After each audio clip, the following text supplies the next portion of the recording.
A'udzubillahi minasyaitonirrajim. Bismillahirrahmanirrahim. Robbi a'udzubika min hamazati sayatin wa a'udzubika robbi ayahdurun. Robbi shrahli sodri wa yassirli amri wahlul 'uqdatam min lisani yafqahu qauli. Assalamualaikum warahmatullahi wabarakatuh. Salam sejahtera untuk kita semua, rahayu dan namaste. Apa kabar semua ibu dan bapak, sahabat Dialog Positif dan all Dialog Positif Family? Seperti biasa malam hari ini kita akan kembali meniti ke dalam diri. Dan ini udah part yang ke-10. Wah, luar biasa ya. Alhamdulillah kita sudah banyak sekali mendapatkan hal-hal yang mencerahkan di dalam diri kita tentunya. Dan malam hari ini kita akan menambah kesadaran kita. Kita akan belajar lagi, membuka lagi, yang insya Allah senantiasa membuat kesadaran kepada Allah lebih baik lagi. Oleh karena itu tidak berpanjang lebar lagi, kita akan mendengarkan dan kita akan menyapa dulu Bapak Saiful Karim. Pak Saiful Damang, di-unmute dulu punten Pak. Gitu. Oh, Alhamdulillah. sehat? Mereka suara Sehat saya agak Alhamdulillah. serak, Waduh, lagi agak nggak sehat Pak Saiful? Alhamdulillah. Suaranya Oke. kebanyakan bicara. Banyak bicara. Oke, mangga Pak, dipersilahkan.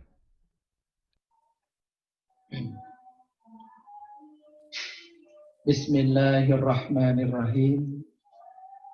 Assalamualaikum warahmatullahi wabarakatuh. Waalaikumsalam warahmatullahi Segala wabarakatuh. puji hanya milik Allah. Dialah Tuhan yang menciptakan persatuan dalam keberagaman, menciptakan miliaran manusia dengan karakternya masing-masing, dan kita diajarkan untuk saling menerima dan menghargai perbedaan. Ketika kita merasa diri kita paling benar, merasa diri kita paling hebat, merasa diri kita paling segalanya dibandingkan orang lain, sesungguhnya kita sedang melanggar hukum semesta itu sendiri. Oleh karena itu, mari kita bersyukur malam ini kita dipertemukan lagi untuk lebih meningkatkan kualitas kehidupan kita, agar kemampuan kita dalam menerima dan menghargai perbedaan semakin hari semakin tinggi, sehingga kita menjadi hamba-hamba Allah yang toleran, penuh pengertian, keramah tamahan, sukacita dan cinta.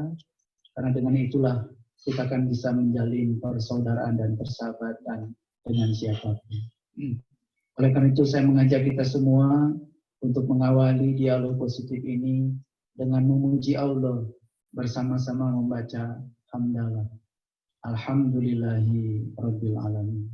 Alhamdulillahirabbil alamin. Mari kita sertakan dia, kita undang dia ke dalam majelis ilmu ini. Semoga Allah membukakan sedikit saja rahasianya kepada kita, agar kita lebih mengenalnya, agar kita lebih mengimaninya. Oleh karena itu mari kita sapa dia dengan kelembutan dan cinta, seraya membaca basmalah. Bismillahirrahmanirrahim.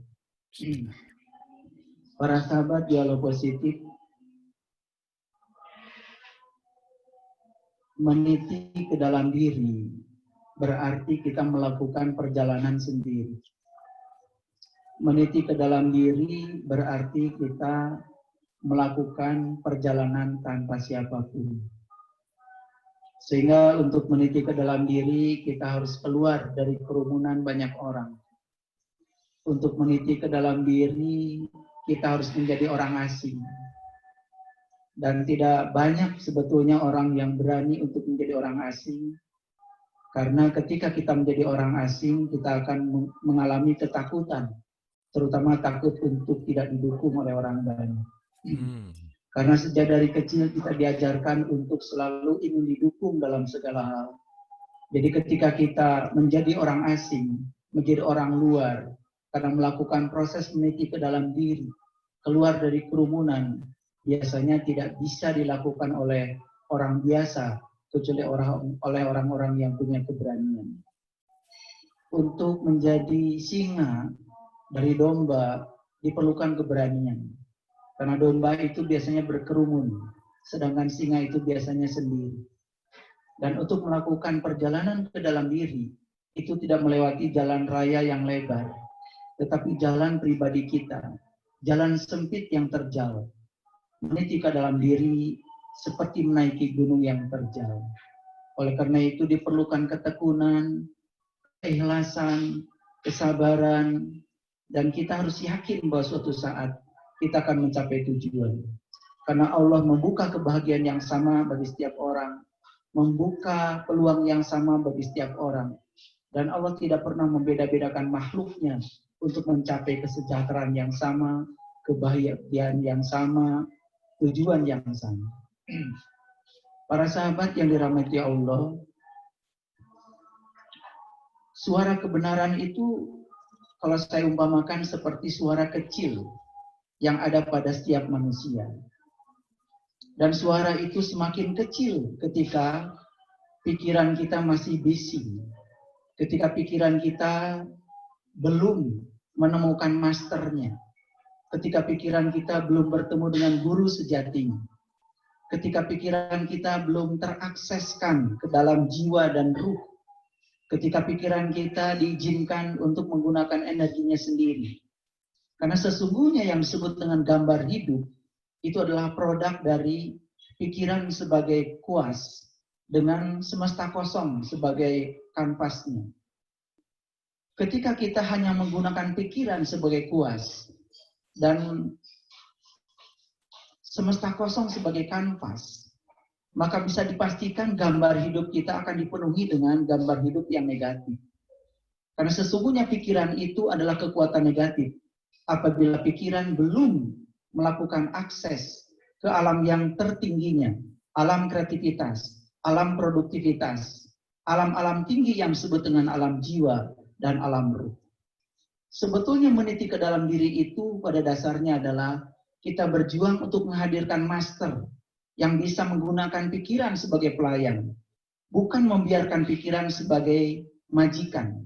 Karena pikiran adalah pelayan yang terbaik, tetapi majikan yang paling berbahaya kalau pikiran diizinkan menggunakan energinya sendiri. Tapi ketika pikiran itu sudah menjadi instrumen, di mana pikiran itu ketika mau menggunakan energinya berkonsultasi dengan jiwa dan ruh, karena jiwa dan ruh itu adalah kekuatan energi positif, maka gambar hidup kita insya Allah akan positif. Karena sesungguhnya segala kehilapan, segala kesadaran yang terjadi pada setiap manusia, itu murni, ya, itu murni dari kesadarannya yang rendah. Karena kesadaran yang rendahlah kemudian terjadi yang namanya kehilapan, yang namanya dosa, itu murni dari kesadaran yang rendah. Oleh karena itu meniadakan kehilapan, meniadakan dosa, tentu saja dengan upaya meningkatkan kesadaran. Jadi kalau dalam tradisi Islam, di dalam Quran surat An-Najm, ada firman Allah yang menyatakan, walaqad ra'ahu nazlatan ukhra inda sidratil muntaha indaha jannatul ma'wa id yaghsha sidrati ma yaghsha. Di situ ada dua kata penting. Yang pertama jannah, yang kedua sidratil muntaha. Jannah sering diartikan surga atau dalam bahasanya Nusantara adalah suwarga. Su itu artinya abadi, warga itu artinya adalah kumpulan. Jadi suwarga itu adalah kumpulan segala keabadian. Su juga bisa diartikan kesejatian. Jadi suwarga bisa diartikan juga kumpulan dari segala kesejatian. Jadi suwarga itu selalu dikaitkan dengan sidratil muntaha. Sidratil muntaha itu artinya adalah puncak kesadaran. Jadi sesungguhnya siapapun yang bisa mencapai puncak kesadaran dalam kehidupannya saat ini, maka saat ini juga dia akan memasuki suwarga. Kalau begitu naraloka apa? Naraloka, nar yang disebut dengan neraka. Sesungguhnya adalah segala hal yang terjadi dalam kehidupan manusia pada saat dia berada dalam kesadaran yang rendah.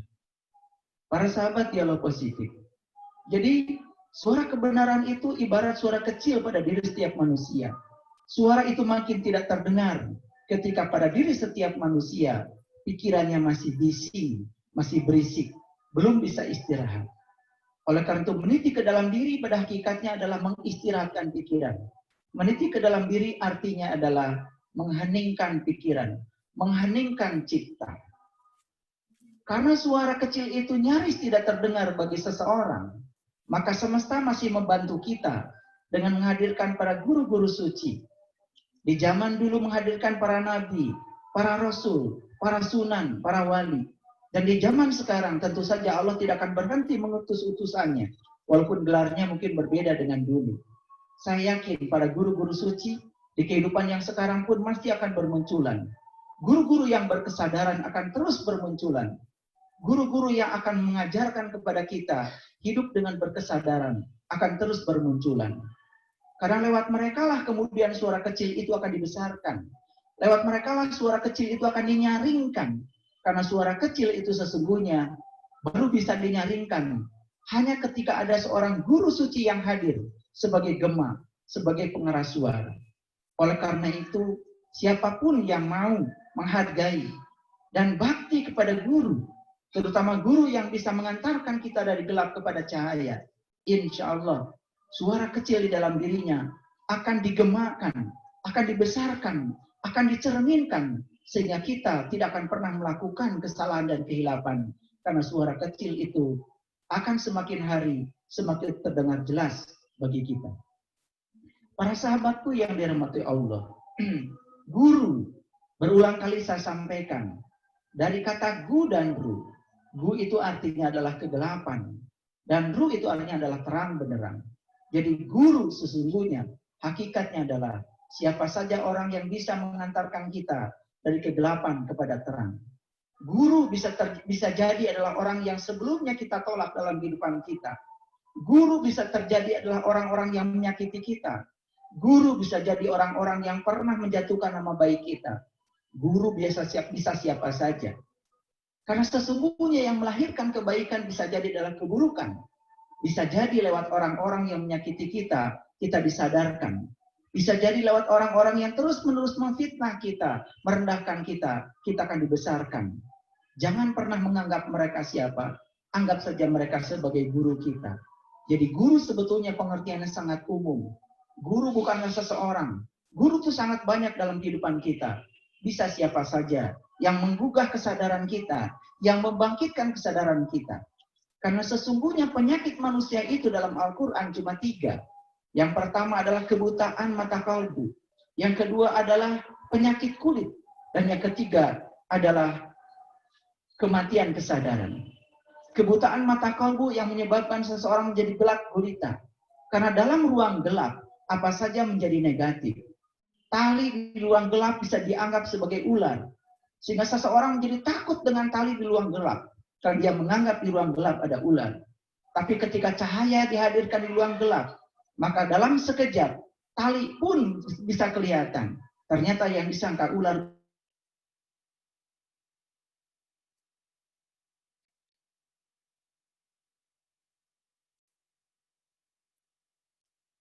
Cek 1 2, Ibu Bapak masih dengar suara saya? Masih ya? Oke. Maaf sebentar ya, Pak Saiful Karim tampaknya drop. Apa yang menakutkan kita? Yang menakutkan kita sesungguhnya adalah prasangka kita. Tali di ruang gelap dianggap ular. Padahal sesungguhnya tali itu tidak membahayakan. Tapi karena kegelapan kita tidak bisa melihat tali itu sendiri. Apa yang terjadi? Kita sangka tali sebagai ular. Begitu diterangkan ruangan itu, dan kemudian cahaya hadir. Dalam sekejap, tali pun menjadi tidak menakutkan. Jadi sesungguhnya yang menakutkan kita bukan objek, yang menakutkan itu sendiri. Yang menakutkan kita selama ini adalah persepsi kita terhadap sesuatu. Oleh karena itu, penyakit yang pertama adalah kebutaan mata kalbu. Penyakit yang kedua adalah penyakit kulit. Penyakit kulit yang paling berbahaya adalah alergi. Terutama alergi terhadap perbedaan. Makanya mohon maaf, ya, sesat menyesatkan di dalam kehidupan masyarakat kita itu dianggap biasa. Pada sesungguhnya dalam Al-Quran surat Al-Qalam ayat yang ke-6 dikatakan, Inna robbaka huwa a'lamu biman dola an sabil. Sesungguhnya hanya Tuhanlah yang bisa menentukan, yang bisa memastikan siapa orang yang tersesat di jalannya dan siapa orang yang mendapatkan petunjuk. Manusia seperti kita tidak bisa menghakimi orang lain. Manusia seperti kita tidak bisa menghakimi orang lain. Karena manusia seperti kita tidak memiliki kejernihan dan kebijaksanaan, tidak melihat sesuatu. Para sahabatku yang dirahmati oleh Allah. Jadi sekali lagi, karena suara kecil di dalam diri kita begitu kecilnya, ditambah lagi bisingnya pikiran kita, maka suara kecil dalam diri kita nyaris tak terdengar. Tapi semesta masih menghadirkan hadiah kepada kita. Dihadirkan guru-guru suci yang akan menolong kita untuk mengeraskan suara kecil yang ada dalam diri kita. Suara kebenaran yang ada dalam diri kita. Sehingga suara kebenaran itu akan membimbing pikiran kita. Ketika pikiran sudah dibimbing oleh suara kebenaran, maka pikiran akan menjadi kuas. Yang akan siap melukis di dalam suatu kanvas yang kosong. Yaitu semesta itu sendiri. Sehingga gambar hidup yang dibangun oleh kita, insya Allah menjadi positif. Oleh karena itu, marilah kita perbanyak ya dalam kehidupan ini sukacita. Tinggalkan kesedihan. Mari kita perbanyak bermain. Tinggalkan keseriusan. Karena keseriusan itu sesungguhnya adalah penyakit. Perbanyak cinta dan tawa. Karena cinta dan tawa itu sesungguhnya sangat sakral bagi orang yang sudah berkesadaran. Para sahabatku yang dirahmati Allah. Saya ingin menampilkan suatu tulisan saya. Barangkali bisa dilihat oleh para sahabat. Tulisan saya ini. Iya. Ya, bisa dilihat ya. Jelas, Pak. Ya, di bagian atas saya menulis devil. Devil. Di bagian bawah saya menulis live. Dan kalau diperhatikan sesungguhnya ini cuma dua kata yang dibolak-balik. Jadi devil itu kalau dibalik itu jadi live. Apa terjemahannya?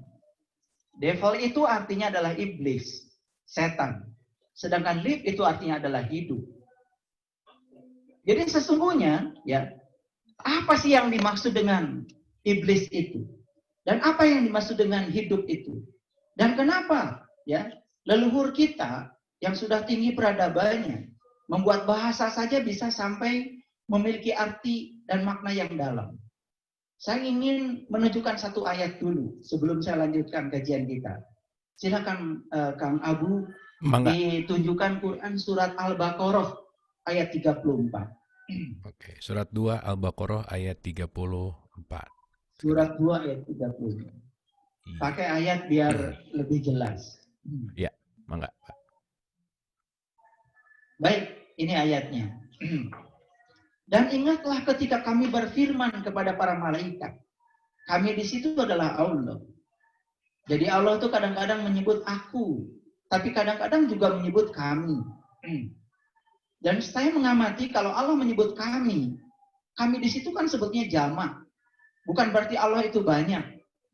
Tapi kami itu mengacu kepada Allah, Allah, Allah yang ada pada diri setiap kita. Tuhan, Tuhan, Tuhan yang ada pada diri setiap kita. Percikan dari cahayanya yang sudah ditiupkan ke dalam diri kita. Jadi oleh karena itu kalau di Quran ada kata-kata kami, sebetulnya mengacu kepada diri kita masing-masing.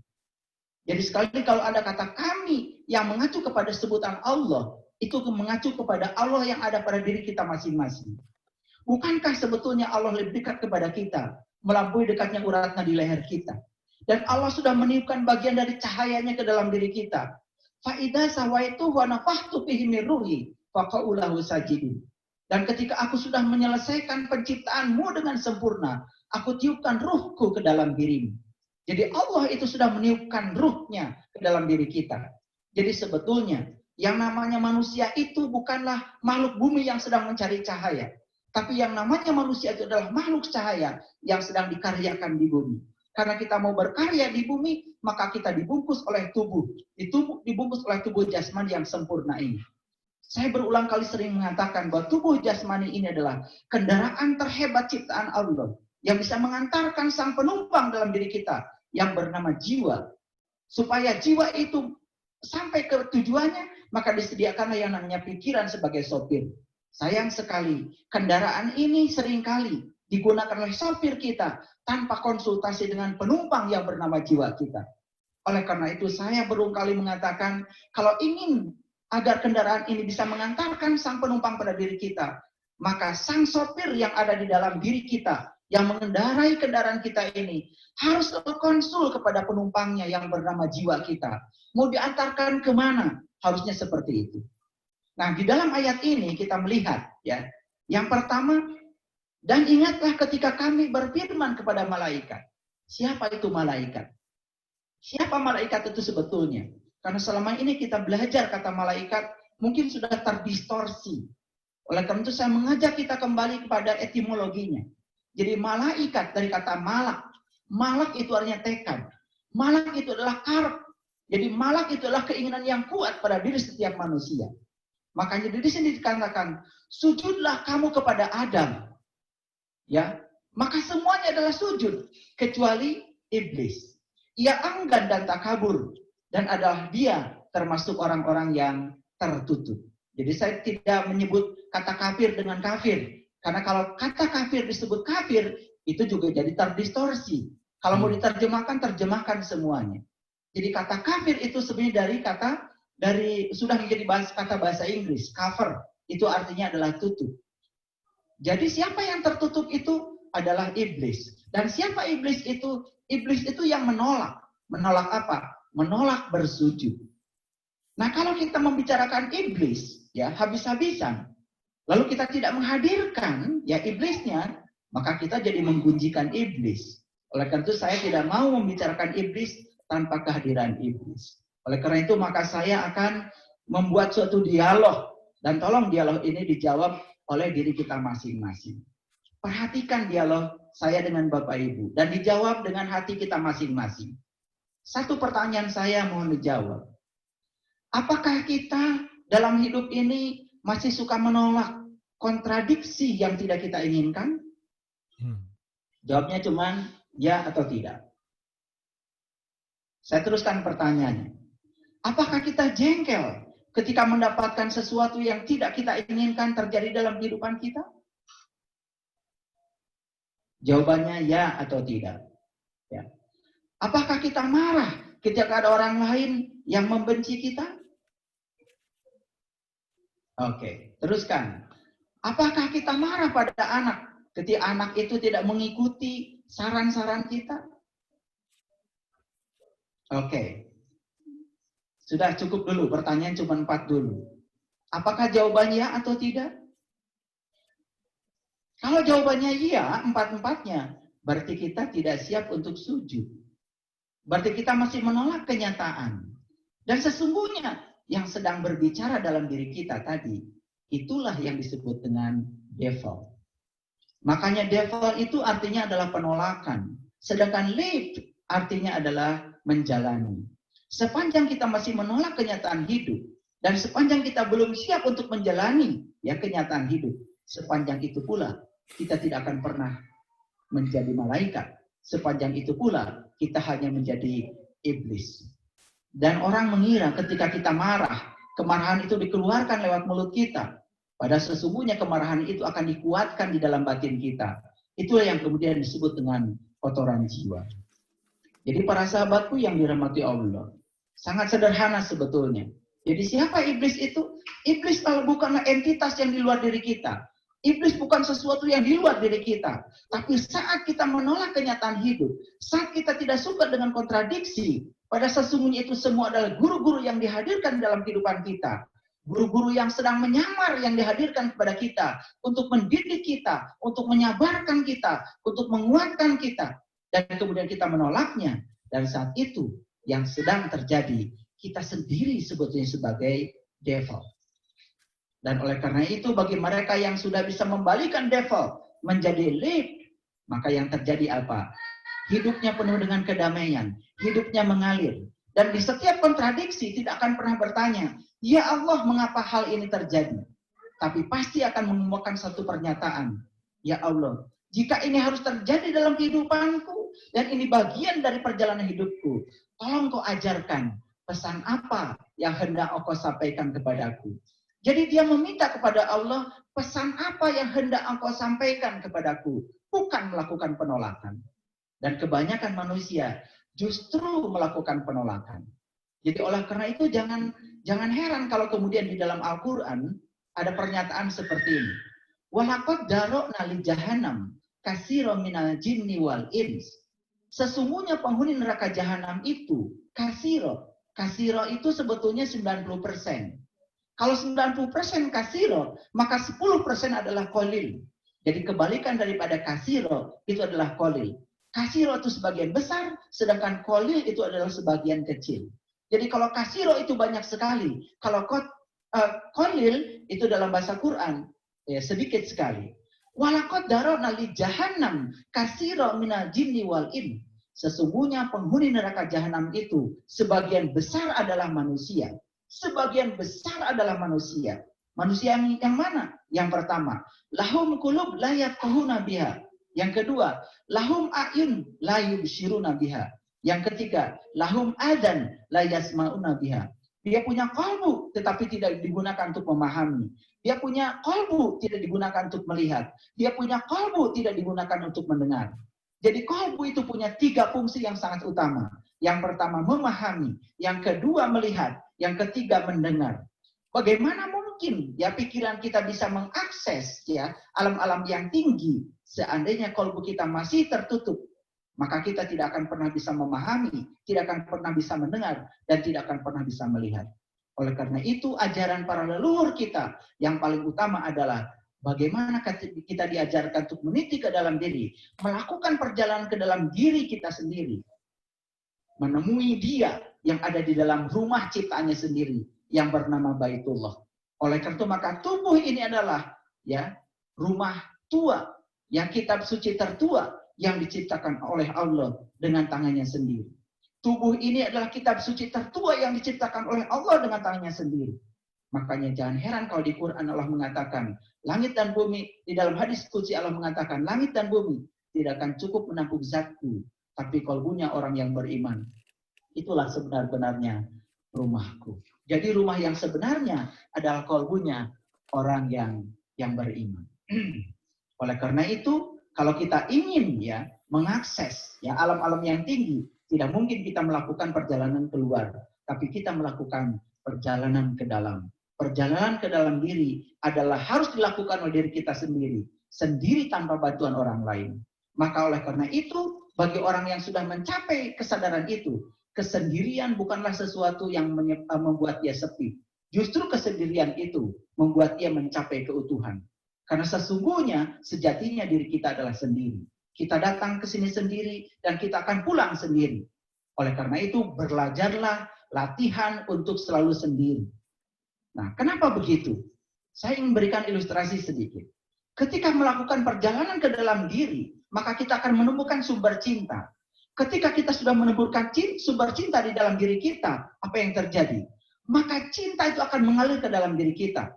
Maka apa yang kita lakukan keluar adalah cinta yang spontan dan alami. Jangan heran kalau kemudian orang-orang yang sudah melakukan perjalanan ke dalam, maka cinta dan kasihnya, belas asihnya keluar menjadi sangat besar dan luar biasa. Oleh karena itu maka tidak mungkin seseorang bisa mencintai orang lain sebelum dia mencintai dirinya sendiri.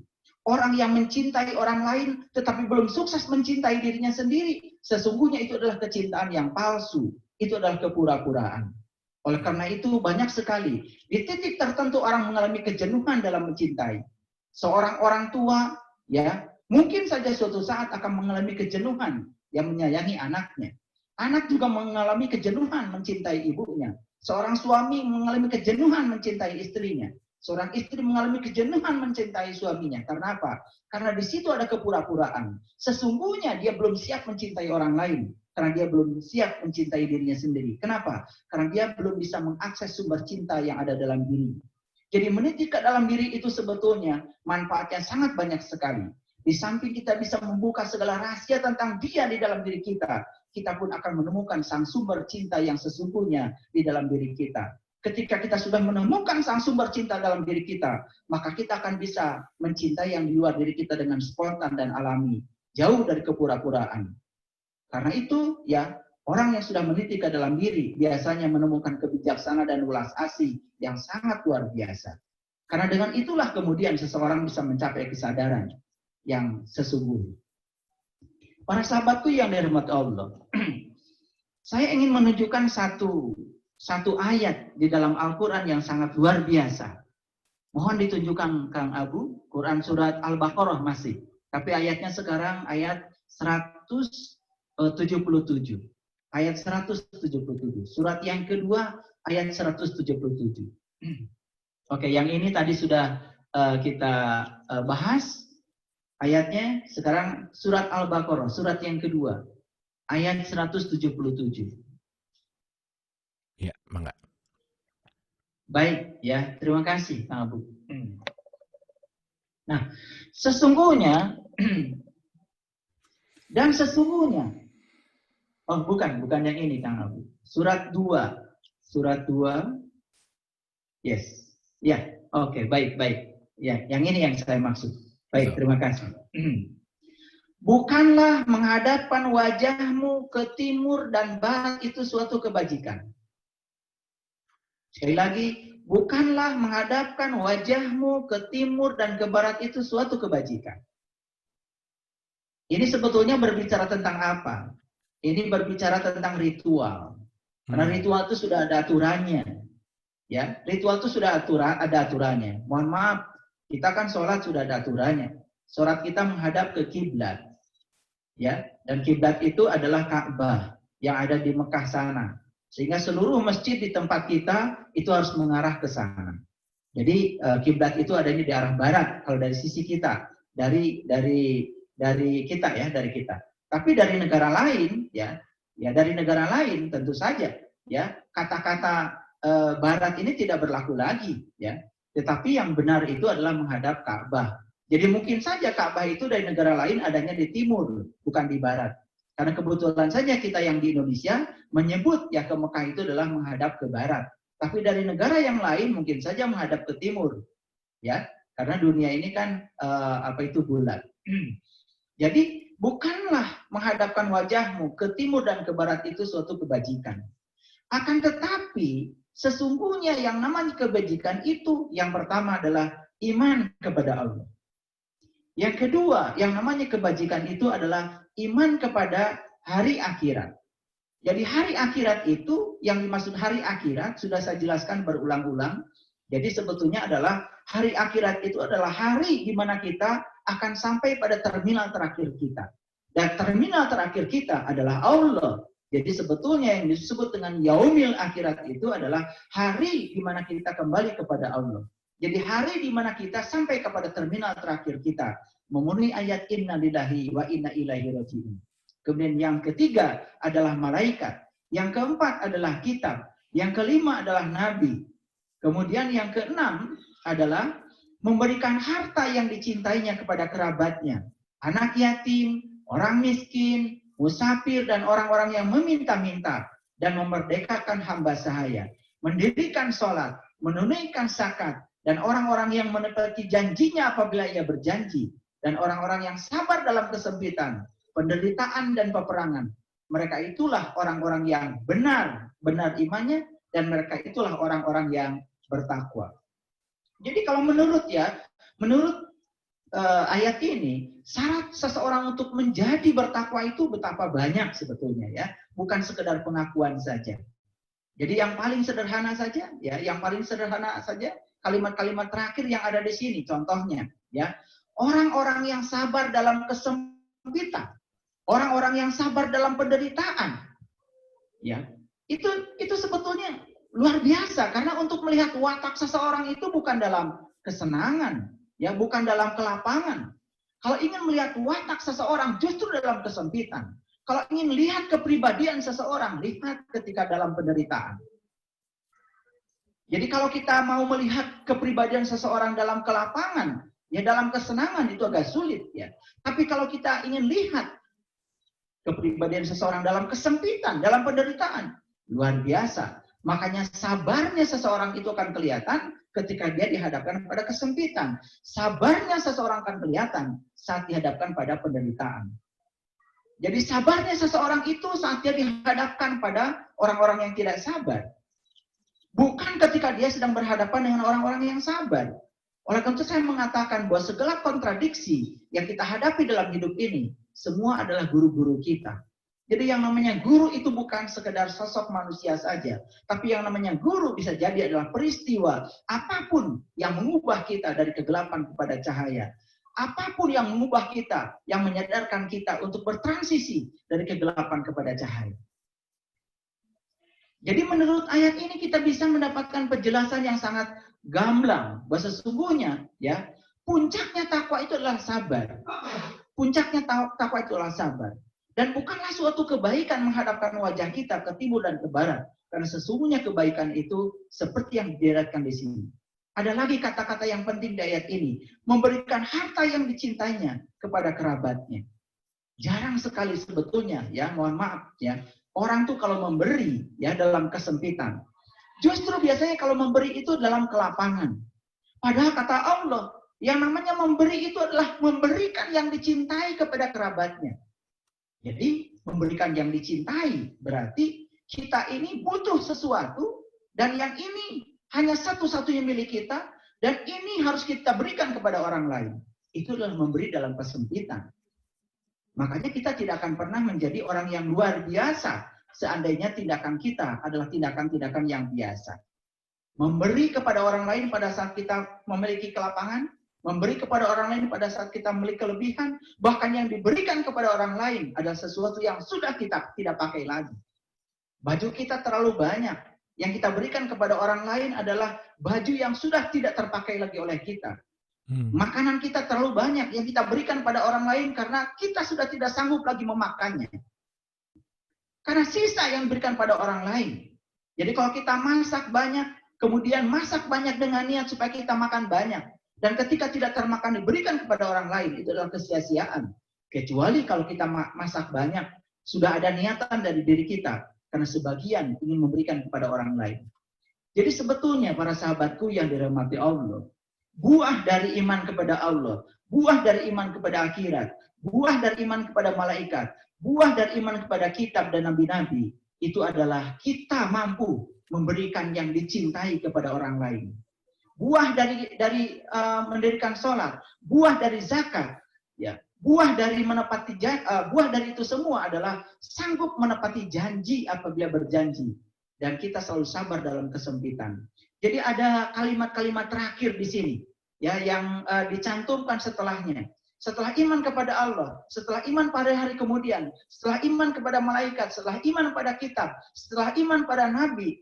Maka selanjutnya dipungkas dengan memberikan harta yang dicintai kepada kerabatnya. Ini yang luar biasa. Setelah mendirikan sholat, setelah menunaikan zakat, dipungkas dengan menepati janji apabila ia berjanji. Dan sanggup untuk bersabar dalam kesempitan. Sanggup untuk bersabar dalam penderitaan. Inilah indahnya Al-Quran. Jadi kalau saya melihat struktur dari Al-Quran itu sangat luar biasa. Di setiap penghujung kalimat itu selalu ada kata kunci yang harus kita ambil. Oleh karena itu jangan heran ya. Kalau dulu di Parahyangan ini ada yang namanya kerajaan tua, namanya kerajaan Pajajaran. Kita tahu bahwa kerajaan Pajajaran itu dipimpin oleh seorang raja yang sangat luar biasa yang bernama Prabu Siliwangi. Dan kita tahu Prabu Siliwangi itu selalu dua simboliknya. Yang pertama kujang dan yang kedua adalah maung. Saya tidak menyebut harimau karena itu simbolik. Dan itu menggunakan bahasa Sunda. Kalau harimau itu bahasa Indonesia sebetulnya. Jadi sebetulnya bukan kujang dengan harimau, tapi kujang dengan maung. Ternyata kujang itu maknanya dalam bahasa Sunda. Kujang itu adalah kukuh karena janji. Dan kalau kita lihat tadi, ya, setelah sholat, setelah zakat, ujungnya adalah kukuh terhadap janji. Bahasa kerennya kan sebenarnya integritas. Bahasa kerennya adalah komitmen. Dan yang terakhir apa? Ya, setelah kujang kemudian maung. Ternyata maung itu dalam bahasa Sunda artinya adalah manusia, manusa kalau bahasa Sunda. Ungnya itu adalah unggul. Jadi maung itu adalah maung, manusia unggul. Jadi sebenarnya cita-cita ya Prabu Siliwangi itu apa? Kalau kamu ingin menjadi manusia unggul, maka kamu harus berintegritas. Kalau kamu ingin menjadi manusia unggul, maka kamu harus kukuh karena janji. Janji itu bahasa Sunda ya. Kalau bahasa Indonesia kan janji. Kalau orang Sunda bilangnya janji, ya. Jadi kujang, kukuh karena janji. Jadi janji itu adalah komitmen. Nah, komitmen kita kepada diri kita sendiri, komitmen kita kepada Allah. Karena sesungguhnya kita semua datang ke dunia ini menjadi utusan Dia. Kita diutus ke dunia, dikasih tubuh ini ya sebagai manusia cahaya, bukan untuk mencari cahaya, justru membawa cahaya ke semesta ini. Jadi sangat heran kalau kemudian banyak manusia di semesta ini justru menciptakan kegelapan, menolak kenyataan, tidak siap untuk bisa menerima kenyataan hidup, ya selalu menjadi devil. Maka oleh karena itu, mari kita ubah devil menjadi light. Oleh karena itu, devil kita rubah menjadi divine, ya. Kita bisa mengubah sebetulnya energi iblis itu menjadi energi keilahian. Kita bisa mengubah energi kebencian itu menjadi energi cinta. Karena yang namanya energi itu tidak bisa dimusnahkan, tidak bisa dihilangkan, tapi energi itu bisa berubah bentuk sebetulnya. Kalau kita sanggup untuk bisa merubahnya. Begitulah dalam fisika. Dalam hukum kekekalan energi kita tahu, energi itu tidak bisa diciptakan, energi itu tidak bisa dimusnahkan, tapi energi dapat dirubah bentuk.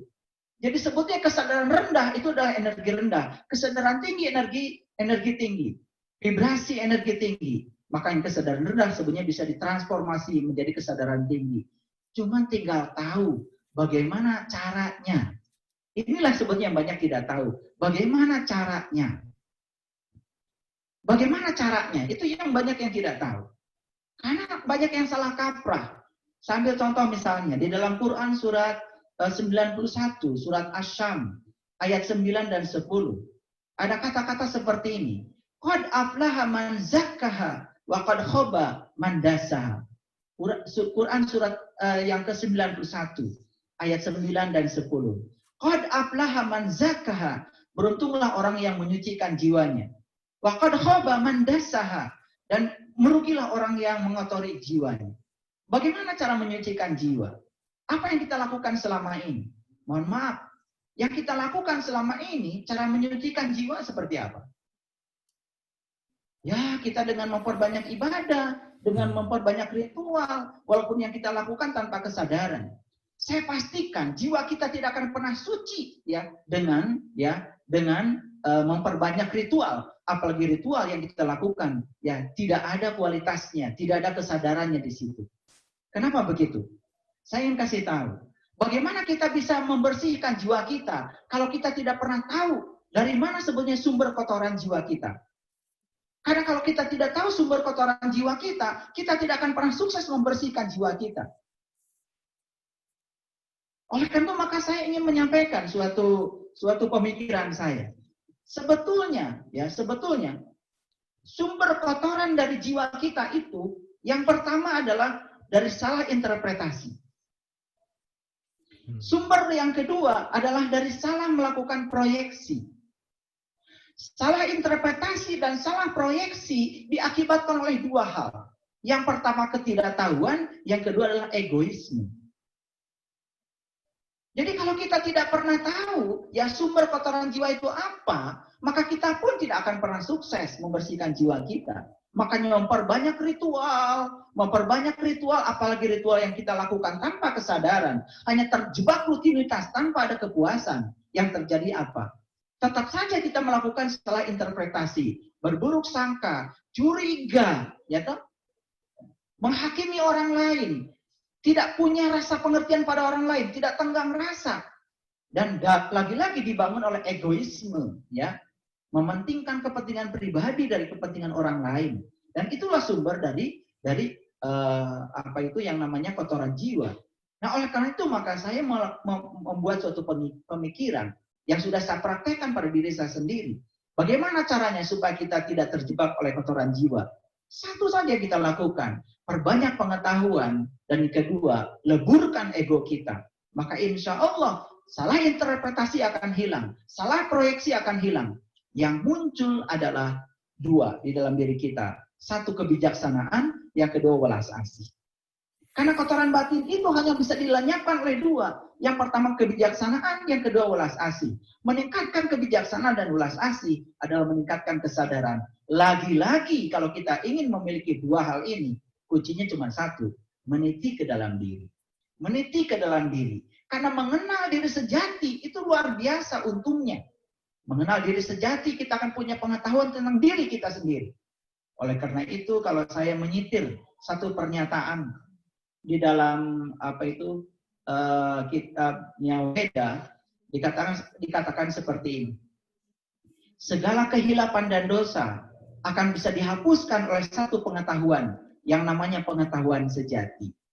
Ternyata pengetahuan sejati yang dimaksud adalah pengetahuan tentang siapa diri kita.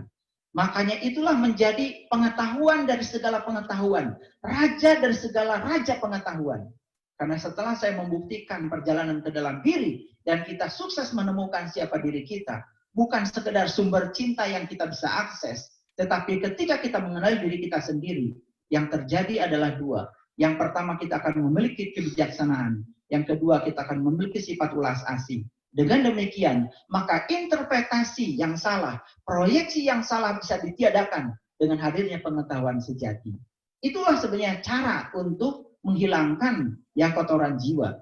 Sekali lagi saya ingin mengatakan bahwa kotoran jiwa tidak bisa dibersihkan dengan memperbanyak ritual, apalagi ritual yang kita lakukan sekedar pengulangan tanpa kesadaran, sekedar repetisi tanpa kesadaran, sekedar rutinitas tanpa kepuasan.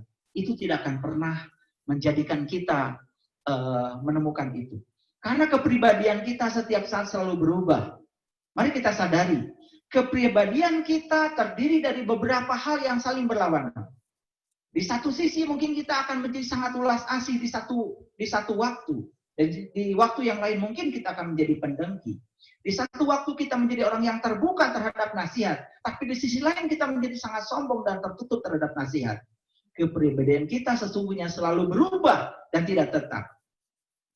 Nah, bagaimana kita melatih supaya kepribadian kita bisa mengarah kepada yang bersifat konstruktif, yang bersifat membangun, bukan kepribadian yang destruktif yang selalu membahayakan? Kuncinya cuma satu. Kita harus memiliki kebijaksanaan dan ulas asih. Dan kuncinya juga satu, meniti ke dalam diri, mengenali jati diri kita sendiri. Nah, berulang-ulang saya mengatakan ini, tetapi mungkin banyak yang tidak mengerti. Karena bagi para sahabat sekalian, saya mengatakan, sesuci apapun kata-kata saya, sampai di telinga kita tetap saja opini. Bukan fakta. Karena kalau kita menjalani dan kalau kita mengalami sendiri, baru opini akan menjadi fakta. Makanya oleh karena itu saya mengajak kita semua, mari kita ubah opini menjadi fakta. Dengan cara apa? Tidak cukup mendengar, tetapi kita harus mengikuti. Di dalam Al-Quran dikatakan, alladzina yastami'unal qaul fayattabi'una ahsanahu ulaika hadahumullah ulaika hum ulul albab. Kamu tidak cukup mendengar, tapi setelah kamu mendengar berikutnya kamu harus mengikuti. Dan ketika kamu mengikuti, maka kamu akan mendapatkan petunjuk. Nah, petunjuk itulah yang disebut dengan hidayah. Makanya di dalam Al-Quran ada kata-kata petunjuk, hudan. Ya, apa sih hudan itu? Hudan itu hidayah. Dari mana hidayah itu akan lahir? Saya kasih tahu. Hidayah dilahirkan oleh dua. Satu akal, yang kedua wahyu. Yang pertama akal, yang kedua wahyu. Wahyu apa? Wahyu itu adalah getaran-getaran ilahi yang datang pada setiap orang saat beresonansi. Dan kapan resonansi akan terjadi? Saat kita mengalami kesamaan frekuensi antara diri kita yang di dalam dengan diri yang di luar. Antara sang jiwa yang ada di dalam sebagai percikan dari cahayanya dengan dia yang meliputi semesta raya ini. Dan ketika itu terjadi yang namanya resonansi, maka akan terjadi proses transformasi informasi lewat sesuatu yang disebut dengan wahyu. Jadi sebetulnya wahyu secara umum itu bisa terjadi pada siapa saja, ya, bisa terjadi pada siapa saja. Ya, cuman karena selama ini kita kan membatasi, seakan-akan wahyu itu terjadi pada si A, si B, seakan-akan yang lain tidak berhak untuk menerimanya. Padahal siapa saja yang bisa menyamakan frekuensi dengan frekuensi ilahi, maka suatu saat akan mengalami resonansi. Nah, ketika wahyu datang, maka harus ditangkap oleh akal. Nah, ketika wahyu ditangkap oleh akal, timbul yang namanya pemahaman. Dari pemahaman timbul yang namanya penerapan. Dari penerapan timbul yang namanya evaluasi. Ya, dari evaluasi timbul yang namanya proses mencipta. Itu yang kemudian disebut dengan hasil akhir dari suatu proses. Itu yang namanya hidayah. Jadi sebenarnya hidayah itu adalah petunjuk yang datang kepada seseorang ketika seseorang mendapatkan getaran-getaran ilahi yang ditangkap oleh akalnya, dan kemudian dia paham dengan petunjuk itu, Dia terapkan, kemudian dia analisis, dia evaluasi sampai pada tingkat mencipta. Nah, ketika sampai pada tingkat mencipta itu sudah sampai pada tingkat elaborasi. Nah, disitulah sebenarnya hidayah itu. Petunjuk itu akan menjadi nyata. Seperti kajian di yang sebelumnya kalau tidak salah, saya membahas Quran surat Al-Baqarah ayat yang pertama dan kedua. Kan di situ dikatakan, zalikal kitab la raiba fi hudal lil muttaqin. Jadi kitab ini ya tidak akan bisa meragukan lagi, tidak ada lagi keraguannya, menjadi petunjuk bagi orang yang bertakwa. Kapan menjadi petunjuk bagi orang yang bertakwa? Kalau kitab itu yang isinya wahyu bersonansi dengan kita, menjadi suatu pemahaman, dan pemahaman itu juga tidak cukup, harus diterapkan. Makanya kalau kita belajar tentang level kognitif ya, saya menyetir level kognitif yang disampaikan oleh Anderson misalnya. Beliau adalah ahli psikologi yang sangat terkenal di dunia pendidikan. Jadi level kognitif itu ada 6. Level kognitif yang pertama adalah mengingat. Level kognitif yang kedua adalah memahami. Level kognitif yang ketiga adalah menerapkan. Level kognitif yang keempat adalah menganalisa. Level kognitif yang kelima adalah mengevaluasi. Dan level kognitif yang keenam adalah mencipta. Nah, kebanyakan, mohon maaf, ya, kita hanya terjebak di level kognitif yang pertama. Sehingga keterampilan berpikir kita tidak berkembang. Hanya di situ-situ saja. Jadi di level kognitif yang pertama, yaitu mengingat. Dan mengingat itu tidak akan pernah menciptakan kesadaran.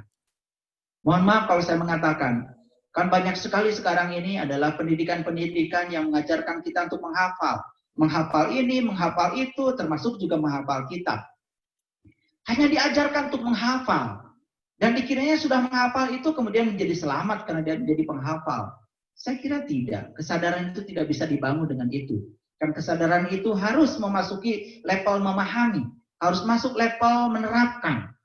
Harus masuk level menganalisa. Mengevaluasi sampai mencipta, ya. Itulah sebenarnya level kognitif. Itu baru tahapan intelek. Tetapi tahapan yang sesungguhnya yang harus kita bangun pada diri kita dalam sistem pendidikan kita bukan level intelek saja, tapi level kesadaran. Dan kesadaran hanya dibangun oleh intelligence yang bernama kecerdasan. Buah dari kecerdasan itu cuma satu, kesadaran. Nah, itulah sebetulnya kenapa banyak yang jomblang ya. Pendidikan tingginya secara akademis tinggi, tetapi kesadarannya rendah. Karena antara level kognitif, ya, level kognitifnya pun mungkin tidak sampai mencipta, hanya mengulang-ulang apa kata orang, ya, seperti burung beo, mengikuti kebanyakan orang dalam kerumunan, tidak menjadi singa, tidak mau keluar menjadi orang asing, tidak out of the box, hanya mengulang-ulang yang sama yang dilakukan oleh orang lain. Makanya oleh karena saya di awal tadi mengatakan, untuk menjadi orang asing itu perlu keberanian. Untuk menjadi orang asing itu keluar dari kerumunan perlu keberanian. Terutama keberanian untuk diasingkan oleh lingkungan. Dan jangan lupa para sahabat, ketika kita tidak didukung oleh orang lain, bisa jadi kita sedang dibesarkan oleh Allah. Karena dukungan itu bisa jadi melemahkan. Anak kecil yang terus-menerus didukung untuk belajar jalan, sedikit-sedikit digendong, tidak akan bisa mengalami akselerasi dalam berjalan, karena selalu didukung. Oleh karena itu seperti kita, kalau ingin selalu didukung oleh orang lain, ya tidak akan pernah kita mengalami percepatan dalam perjalanan spiritual kita. Maka sekali lagi saya mengajak kita, mari kita untuk keluar dari kerumunan, ya. Kita melakukan perjalanan ke dalam sendiri. Dan dengan itu kita akan menemukan yang saya sebut tadi, kebijaksanaan dan ulas asih, sehingga kita tidak akan salah interpretasi, salah proyeksi, karena kegagalan kita untuk memiliki pengetahuan. Ketidaktahuan itu menyebabkan penyebab yang sangat utama yang menyebabkan seseorang menjadi kotor batinnya. Karena sesungguhnya ketika tidak memiliki pengetahuan, salah interpretasi, akibatnya dia berpikiran buruk, dan itulah yang membuat jiwa kita menjadi sangat kotor. Dan itu sangat luar biasa. Dan sekali lagi saya percaya, saya sudah mengalami sendiri bahwa ritual apapun yang dilakukan, apalagi ritual yang dilakukan secara rutin, sekedar rutinitas tidak mencapai kepuasan, tidak akan pernah bisa mengantarkan kita untuk menemukan kesadaran. Itu yang paling penting. Para sahabat yang dirahmati Allah, faktor pemicu manusia melakukan kesalahan setidak-tidaknya secara global itu ada 5. Yang pertama adalah keinginan. Yang kedua adalah amarah. Yang ketiga adalah keserakahan. Yang keempat adalah keterikatan. Dan yang kelima adalah keangkuhan.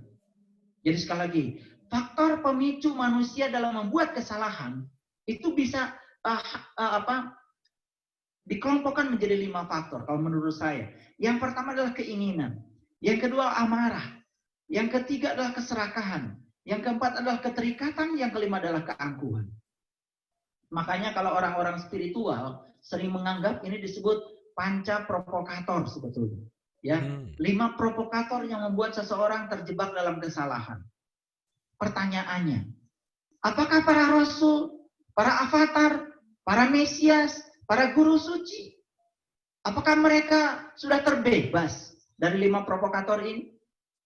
Saya kira mereka masih terkungkung oleh panca provokator.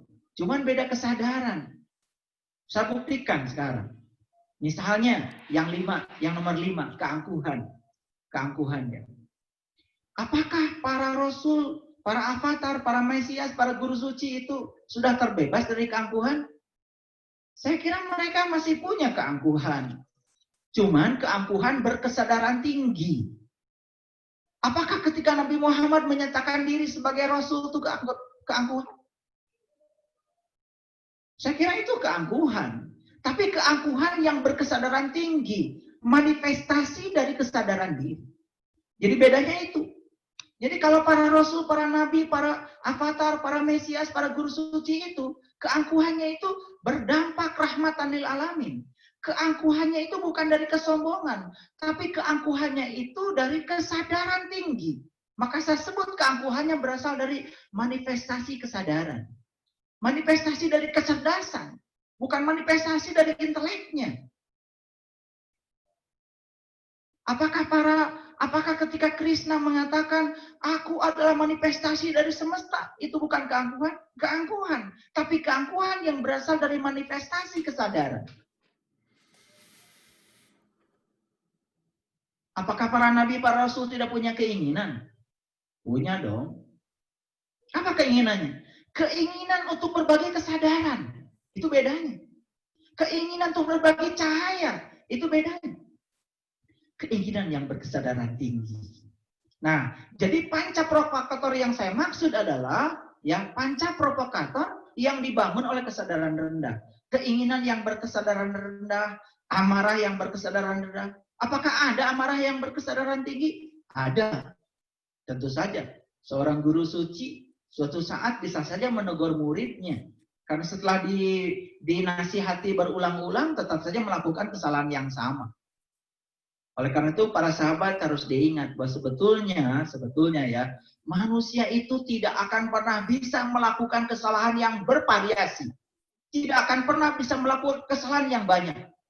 Manusia itu hanya bisa melakukan kesalahan itu saja. Jadi manusia itu melakukan kesalahan saja sudah tidak kreatif sebetulnya. Karena manusia itu biasanya suka untuk melakukan kesalahan yang sama. Betul ya? Manusia itu tidak pernah bisa melakukan kesalahan yang bervariasi. Makanya coba tanya yang hadir malam ini saja. Kesalahan yang kalian lakukan itu saja. Itu saja. Dan berulang kesalahannya. Jadi melakukan kesalahan saja sudah tidak kreatif. Apalagi melakukan kebaikan.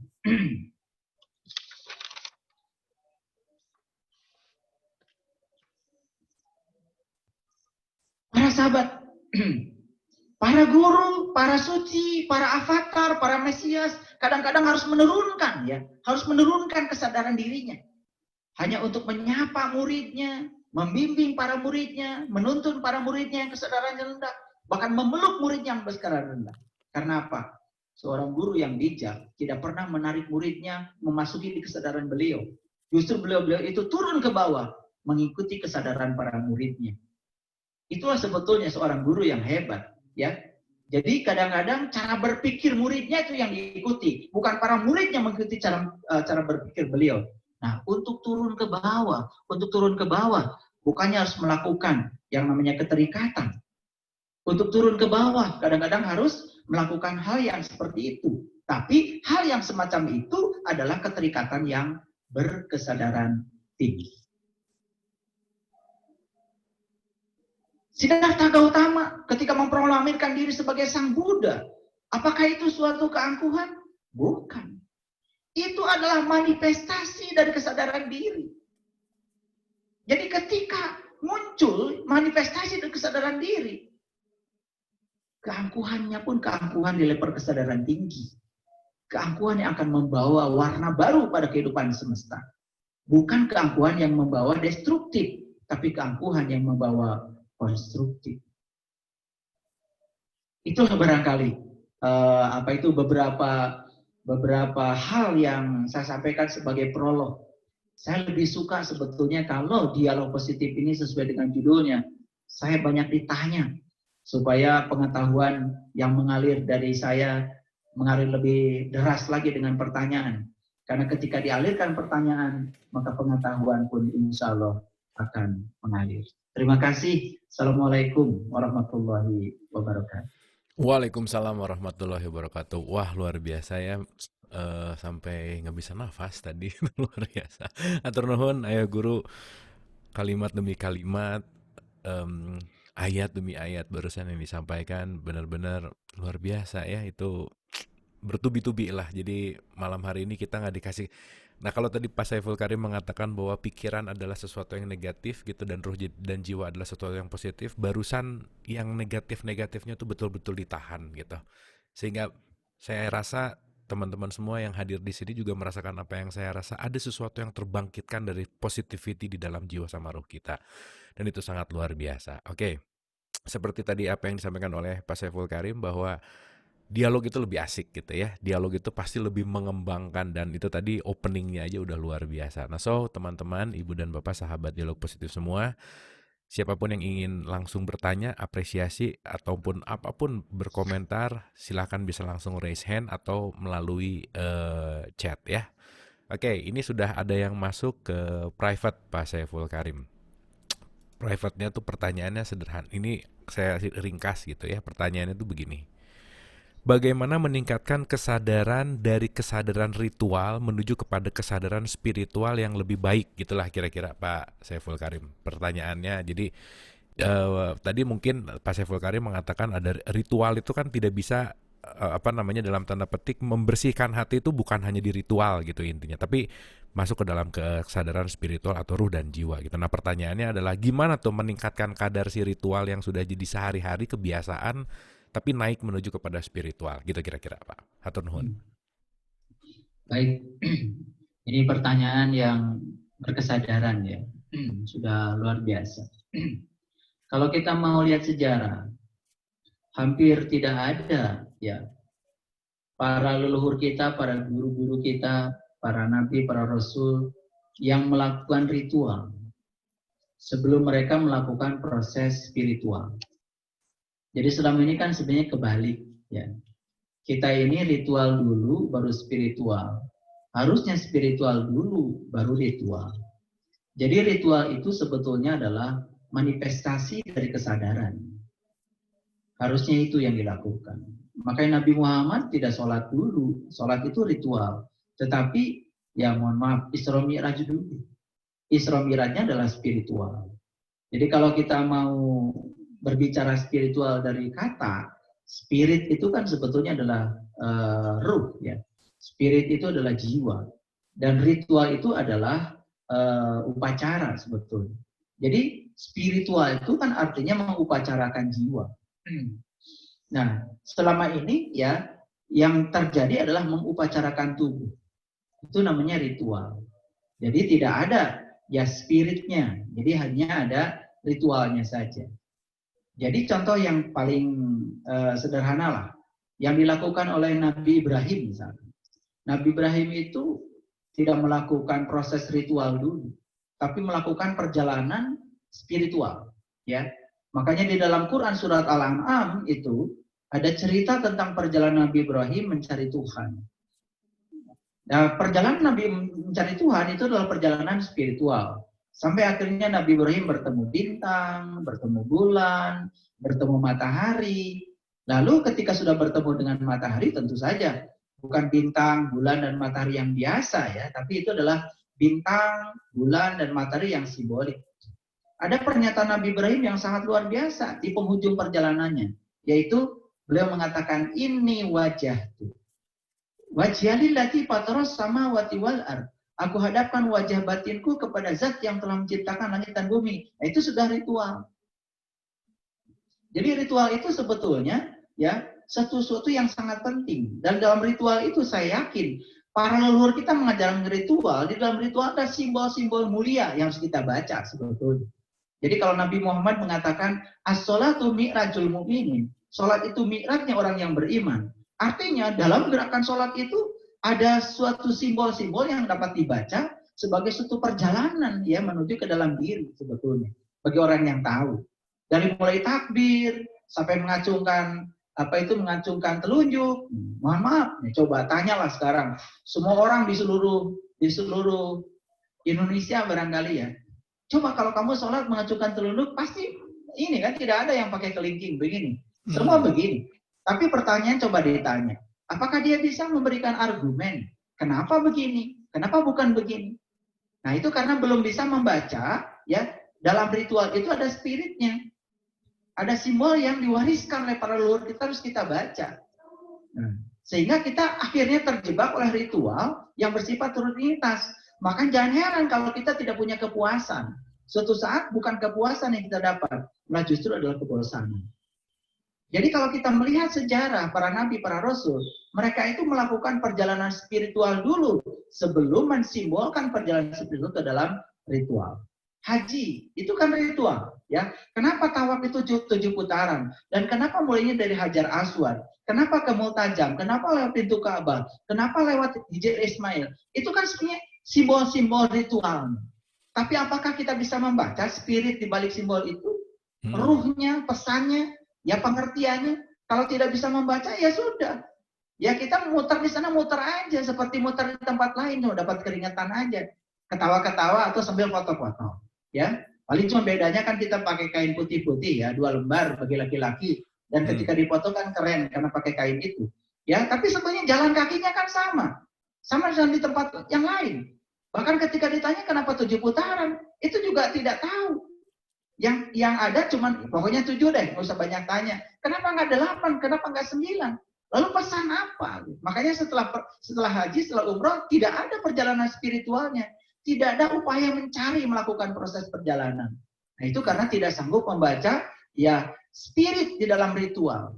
Jadi kalau para sahabat tahu ya, dari mulai takbir sampai salam, aduh itu luar biasa itu. Kalau saya jelaskan di sini ya tidak akan cukup ya, itu perlu 40 SKS itu kuliah. Kalau dijelaskan itu semua luar biasa. Kenapa bacaannya pun ini wajhatu wajhalillati fataras samawati wal ard hanifan musliman wa ma ana minal musyrikin. Inna sholati wa nusuki wa mahyaya wa matillahi rabbil alamin la syarikalah wa bidzalika umirtu wa ana awalul muslimin. Oh luar biasa. Terus kalau dibahas ke sana itu luar biasa sebetulnya. Itu ritual kalau dibaca di dalamnya ada spirit. Begitu ada spirit ada energi, ada ruhnya. Nah makanya gimana caranya? Hidupkan kesadaran kita. Makanya Nabi Muhammad kan menghidupkan kesadaran dulu. Beliau mencapai sidratil muntaha dulu. Mencapai puncak kesadaran yang tertinggi. Bertemu dengan jati dirinya. Nah itulah pentingnya mengenal diri. Makanya meniti ke dalam diri itu buahnya adalah mengenal diri sendiri. Setelah mengenal diri sendiri sebagai ruh ya yang ditiupkan Allah ke dalam diri kita. Maka siapa yang kenal dirinya? Dia kenal Tuhannya. Kalau dia sudah kenal Tuhannya saat dia melakukan ritual seperti sholat, pasti dia akan beralamat dong. Dia akan punya fokus. Dia bisa zikir, dia bisa mengingat yang disembahnya.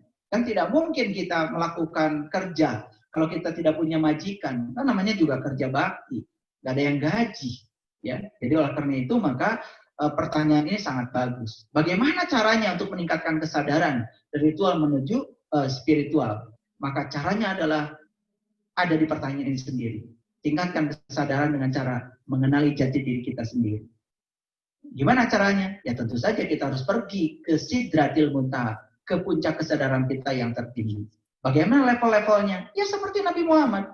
Di langit pertama bertemu dengan Nabi Adam. Di langit kedua bertemu dengan Nabi Yahya. Di langit ketiga bertemu dengan Nabi Yusuf. Di langit yang keempat bertemu dengan Nabi Idris. Di langit yang kelima bertemu dengan Nabi Harun. Di langit yang ke-6 bertemu dengan Nabi Musa. Langit ke-7 bertemu dengan Nabi Ibrahim. Langit ke-8 Sidratul Muntaha. Sebetulnya pertemuan itu bukan pertemuan antara wajah dengan wajah. Adam itu menyimbolkan materi. Yahya menyimbolkan energi. Yusuf menyimbolkan keseimbangan materi dan energi. Harun, Idris menyimbolkan kecerdasan. Harun menyimbolkan cinta kasih. Itu sebetulnya, itu semua adalah simbol-simbol. Dan yang luar biasa saya membaca dalam tradisi agama lain, kesadaran itu sama 8. Saya membaca dalam tradisi agama Hindu, dalam tradisi Buddha, itu ada kesadaran materi, kesadaran energi, kesadaran keseimbangan materi dan energi, kesadaran kasih, hampir sama ya. Cuman beda istilahnya saja. Tapi puncaknya adalah kesadaran puncak. Bahasa Arabnya Sidratul Muntaha. Sepanjang kita belum ya menemukan kesadaran itu, sepanjang itu pula ritual hanyalah ritual. Hanya terjebak oleh rutinitas tanpa membangun kesadaran. Akhlak tidak bisa dibangun lewat ritual, tapi akhlak hanya bisa dibangun lewat spiritual. Makanya ada yang bagus ya, pernyataan dari seorang ahli yang menyatakan apa bedanya agama dengan spiritual. Itu bagus ya. Jadi agama itu katanya cenderung untuk memecah belah, sedangkan spiritual itu menyatukan. Nah, itu bedanya ya. Agama itu banyak, spiritual itu cuma satu katanya. Itu namanya siapa itu? Saya lupa lagi. Ada bukunya yang sangat bagus itu seorang penulis buku yang menjelaskan tentang perbedaan agama dengan spiritual. Itu saya kira Kang Abu. Terima kasih. Hatur nuhun. Wah, luar biasa jawabannya. Semoga bisa menjadi jawaban untuk penanya barusan. Oke, hatur nuhun. Terima kasih Pak. Dahsyat, itu luar biasa. Oke, berikutnya begini. Ini ada pertanyaan. Ini sebelum private saya baca dulu yang bisa terlihat nih ya. Ustadz, bagaimana menghadapi saudara yang suka mengeluh dan marah-marah, tidak menerima kenyataan hidup, suka menyalahkan Allah dan susah dinasehati? Nah, ini kayaknya problem banyak orang nih ya. Banyak dialami sama kita-kita. Silakan, Pak Saiful. Oke. Saya kasih tahu ya. Ini penting ya. Dalam fisika ada kegelapan, ada cahaya. Apa sih yang namanya kegelapan? Kegelapan itu ketidakhadiran cahaya. Sekali lagi, kegelapan itu adalah ketidakhadiran cahaya. Jadi sebetulnya marah-marah, terus tidak bisa menerima kenyataan dan lain-lain itu kegelapan. Dan kegelapan itu tidak bisa ya dihilangkan dengan kegelapan. Ada orang marah-marah, kita marah juga. Ada orang mengeluh, kita mengeluh juga. Ada orang membicarakan orang lain, kita ikut nimbrung juga. Nah, kita sebetulnya jadinya sama-sama membangun kegelapan. Oleh karena itu maka bagaimana caranya menghadapi saudara yang masih dalam kegelapan, kesadaran rendah itu? Ya kita harus berkesadaran tinggi. Kitanya harus jadi cahaya dulu. Kitanya harus jadi lilin kecil aja dulu ya, supaya saat kita menemukan kegelapan kita bisa menghadirkan cahaya. Karena kemarahan itu tidak bisa ya diselesaikan dengan kemarahan. Saya sering mengatakan ya, di dunia pendidikan sekarang ini ada yang aneh. Banyak sekali sekolah yang memberikan hukuman. Bukannya orang yang melakukan pelanggaran itu, yang namanya siswa itu sedang mengalami kegelapan. Tapi ketika dihukum oleh sekolah, bukannya sekolah juga bikin kegelapan baru. Jadi guru di sekolah itu tidak berperan sebagai guru yang mengatakan kegelapan pada cahaya. Kalau masih ngasih hukuman. Kan harusnya siswa yang melakukan kegelapan itu dikasih cahaya. Dirangkul, bukan dihukum. Malah ada sekolah yang mengeluarkan siswa dari sekolah karena melakukan pelanggaran. Menurut saya, ini adalah ketidaksadaran yang terus-menerus diwariskan. Dan semua kita setuju seakan-akan begitu. Ada orang salah dihukum.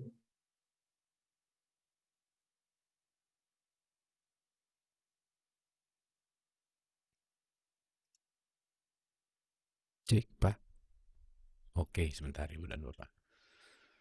Kasih kuesioner, tapi ini cepat aja.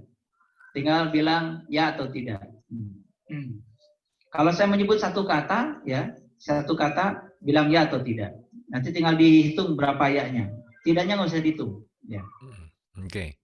Coba kalau saya sebutkan galau, kesepian, iri hati, bimbang, tidak sabar, rendah diri, takut, marah, kasar, bingung, serakah, sombong, pelit, egois, suka pamer, khawatir, curiga, depresi, putus asa, acuh, palsu, menunda, benci, cemburu, malas, dendam, murung, mengeluh, pembohong, pahit. Coba hitung, ada berapa ya-nya? Pokoknya banyak aja, Pak. Nah itu berarti kegelapan kita masih banyak. Masih Kalau yang banyak saya ya. sebutkan tadi itu masih banyak dalam diri kita, kita tidak akan pernah bisa membantu orang lain yang marah-marah. Oh, Kita tidak akan oke. pernah bisa membantu orang lain yang mengeluh. Ya. Nah, Oke. satu lagi, coba. Satu lagi. Penguasaan diri, damai, bertanggung jawab, mendukung, kebaikan, rajin, proaktif, tidak egois, kreatif, peduli, inspiratif, sukacita, berani, setia, bahagia, totalitas, sabar, bersyukur, semangat, lemah lembut, percaya, kasih, jujur, memaafkan, murah hati. Ada berapa ya? Ini juga. Ya, tinggal dijawab aja, tinggal dijawab. Kalau yang saya sebutkan yang kedua tadi, ianya lebih banyak, lumayan lah, udah jadi lilin. Tapi kalau yang saya sebutkan pertama tadi, lebih banyak ianya, itu artinya kita boro-boro bisa membantu orang lain. Ya, untuk membantu diri kita sendiri saja mungkin masih terlalu sulit. Ya, itu saja pesan saya untuk Oke. pertanyaan nomor 2. Luar Silakan biasa. pertanyaan Atur nomor 2. nuhun Pak Saiful Karim. Jadi intinya kalau iya-nya masih banyak ya udah nggak usah mau merubah orang lain dulu gitu ya. Intinya ke dalam dulu aja gitu ya. Karena yang di luar tidak akan Ya, bisa dirubah tidak akan tanpa ada bisa. perubahan dari dalam gitu ya kira-kira. Atur nuhun Pak Saiful. Nah ini berikutnya juga menarik nih. Ini private juga. Mohon pencerahan Ayahanda Saiful Karim, di mana peran amar ma'ruf nahi munkar ketika meniti ke dalam diri. Nah, jadi di situ kan kita tahu ada amar ma'ruf nahi munkar gitu ya. Nah, peran ini tuh di mana kira-kira atau bagaimana gitu? Mangga Pak Saiful Karim.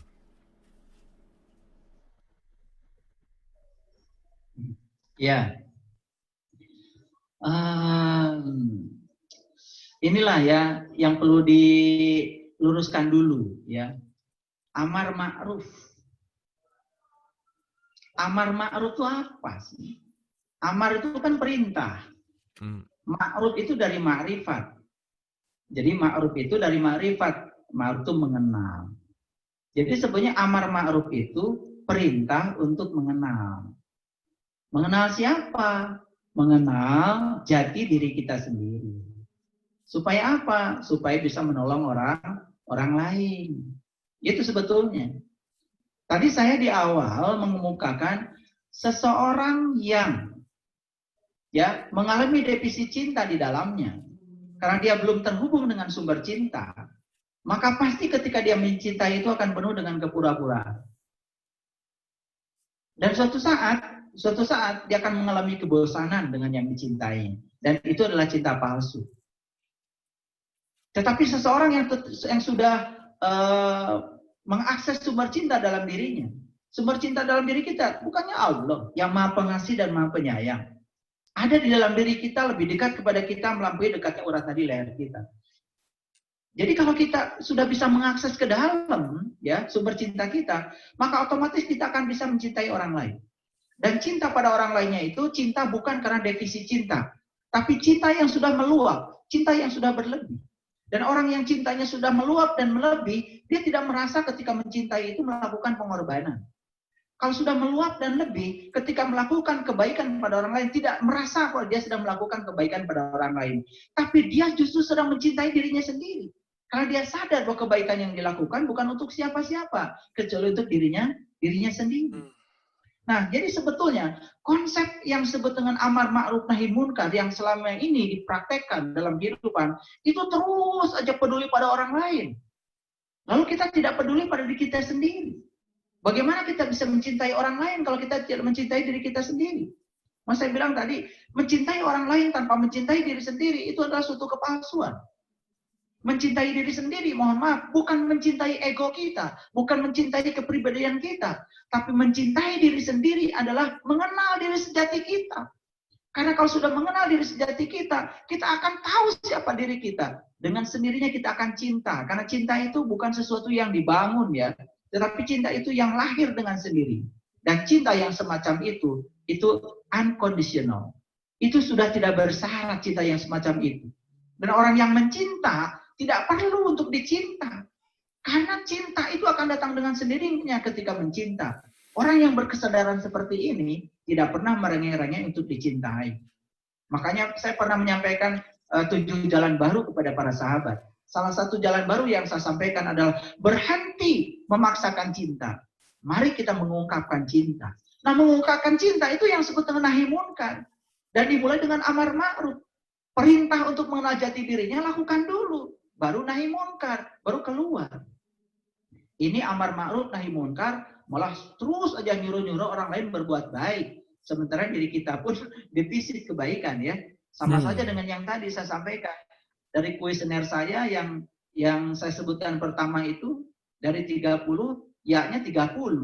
Ya.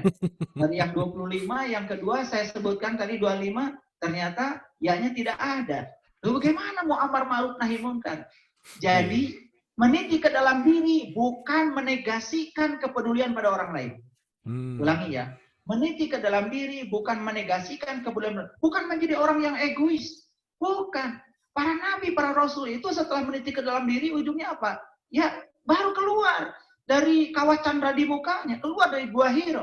Kemudian beliau berdakwah dengan penuh cinta kasih, kebijaksanaan dan belas asih.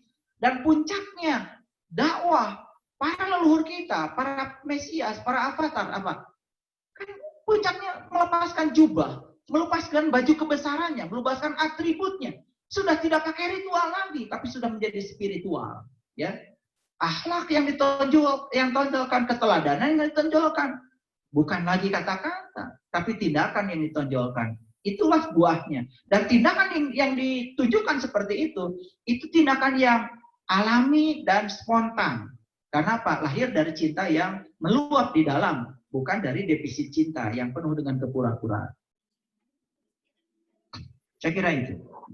Wah, luar biasa Pak. Terima kasih banyak Pak. Ini keren banget tuh tadi. Berhentilah mencari cinta, mulailah mengungkapkan cinta gitu ya. Nah, betul sih itu luar biasa banget. Jadi seakan-akan amal ma'ruf nahi munkar tuh sekarang yang salah tuh kita yang ngebenerin terus gitu ya Pak. Ya. Kelihatannya tuh kita yang menjadi justru malah jadi polisi dari kebaikan-kebaikan gitulah kira-kira. Dan ini mudah-mudahan bisa menjawab dari pertanyaan.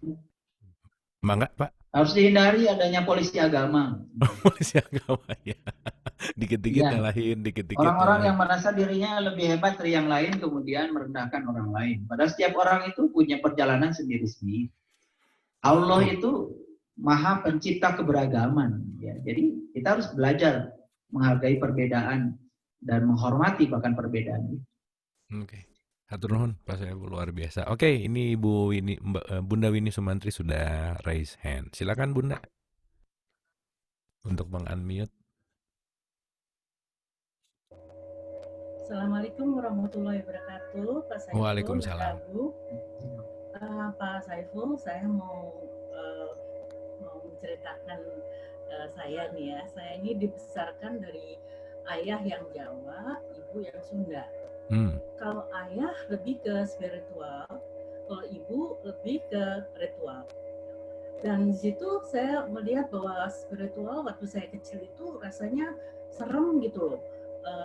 Aku kayaknya suka meditasi, mengurung diri gitu. Sedangkan ibu kan sholat, jadi ibu selalu bilang kamu sholat aja, nggak usah ikutin papa gitu ya.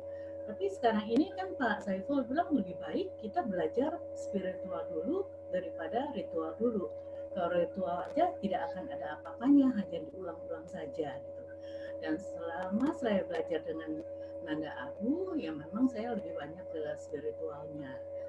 Bagaimana ya Pak Saiful, ini untuk orang Indonesia juga, untuk anak-anak kita juga, kalau lebih baik spiritual, kenapa nggak diajarkan dari mereka kecil aja gitu. Itu aja Pak Saiful, terima kasih. Oke, Bu Nawini, hatur nuhun, terima kasih, pertanyaannya Baik. bagus sekali. Oke, Ibu Ibu Winnie, mangga ya, Pak Saiful. bagus sekali Ibu Winnie ya. Ibu Winnie ya? Iya, Ibu Winnie, betul. Ya, baik. Jadi ayah Jawa, ibu Sunda.